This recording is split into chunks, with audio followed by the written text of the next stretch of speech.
ओहो, जपान व्लॉगवर आलाय म्हणजे नक्कीच मनात कुठेतरी जपानबद्दल क्युरियासिटी आहे. तर नमस्कार मंडळी, मी आहे धनश्री आणि मी बनवते ट्रॅव्हल व्लॉग्स. तर रिसेंटली मी जपान टूर करून आले आणि माझी जर्नी तुमच्याशी शेअर करण्यासाठी मी खूप एक्सायटेड आहे. तर हा आहे जपानचा first vlog, day 1 in Japan. आम्ही घेतली होती फ्लाईट मुंबईवरून थाय एअरवेज, ज्याचा बँकॉकला हॉल्ट होता आणि after Bangkok we landed in the Osaka city. Yes, welcome to Kansai airport. So finally आम्ही जपानमध्ये पोचलेलो आहोत आणि जपानच्या ओसाका सिटीमध्ये कान्साई एअरपोर्ट आहे, जिथे आम्ही लँड केलं. आणि लँड केल्यानंतर सगळ्यात आधी आम्ही इम्पॉर्टंट काम केलं आहे ते फिजिकल सिम कार्ड कलेक्ट करण्याचं. जे सिम कार्ड आम्ही already online Klook app through book केलेलं आणि ते जस्ट आम्हाला कलेक्ट करायचं होतं, कारण इथून पुढे तुम्हाला कुठेही जायचं, नॅव्हिगेट करायचं, तुम्हाला गुगल मॅप हवा आणि त्याच्यासाठी इंटरनेट खूप इम्पॉर्टंट आहे. तर सगळ्यात आधी आम्ही सिम कार्ड कलेक्ट केलं आणि तुम्ही बघू शकता राशीची एक्साइटमेंट. आमची 12 तासाचा प्रवास होता, एवढं थकलेलो, पण राशीची एक्साइटमेंट लेवल एकदम टॉप लेवलला होती. शी वॉज व्हेरी एक्सायटेड. सो मजा म्हणजे थाय एअरवेज होती आमची. बँकॉकला आमचा 4 तासाचा हॉल्ट होता आणि त्याच्यानंतर ओसाकामध्ये आम्ही पोचलो जापान टाईमनुसार 3:45 म्हणजे around 4 PM in the evening आम्ही ओसाका सिटीमध्ये पोचलो. त्याच्यानंतर आम्ही गेलो आमची ट्रेनचं तिकीट काढण्यासाठी, जी आम्ही आमच्या हॉटेलला जाण्यासाठी जी एक्सप्रेस ट्रेन होती त्याचं तिकीट काढलं आम्ही आणि त्याच्यानंतर आम्ही गेलो ट्रेनमध्ये.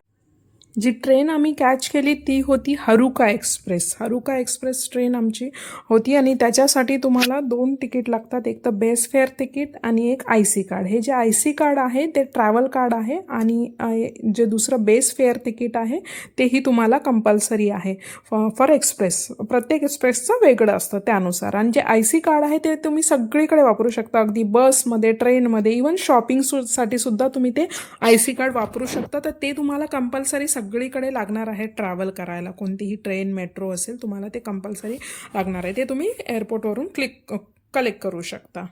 ट्रेनमध्ये तुम्हाला स्पेशियस लगेज स्पेस भेटेल, जिथे तुमचे मोठे मोठे लगेज तुम्ही आरामात ठेवून रिलॅक्समध्ये बसू शकता. आणि त्याच्यानंतर आम्ही हॉटेलच्या जर्नीसाठी निघालो.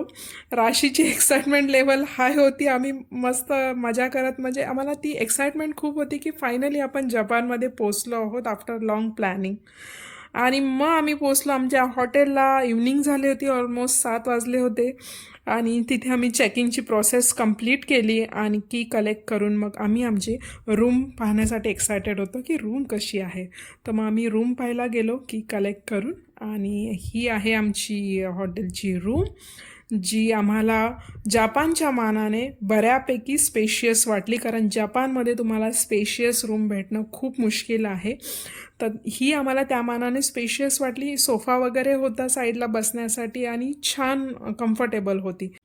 रूम पाहिल्यानंतर आम्ही सगळ्यात आधी मस्त रिलॅक्स करण्याचा प्लॅन केला. त्या दिवशीची काही अल्टरनेटिव्ह फॉलो न करता बेडवर उड्या टाकून आम्ही मस्त रात्री खाऊन वगैरे छान झोपी गेलो आणि डायरेक्ट सकाळी उठलो मस्त ब्रेकफास्टसाठी. तर हा आहे ब्रेकफास्टचा बफेमध्ये भरपूर ऑप्शन्स आहेत आणि आय वॉज सरप्राईज की व्हेजचे पण ऑप्शन्स होते खूप. आणि त्यामुळे मला छान वाटलं, कारण बिईंग अ एगिटेरियन मला व्हेजचे ऑप्शन्स पाहून छान वाटलं. तर आम्ही मस्त मग सकाळी उठून छान ब्रेकफास्ट वगैरे केला. ब्रेकफास्ट वगैरे करून मग आम्ही आमच्या जर्नीसाठी स्टार्ट केलं. सो पुढचे व्हिडिओ पाहण्यासाठी या चॅनलला सबस्क्राईब करा आणि नक्की लाईक करा. See you.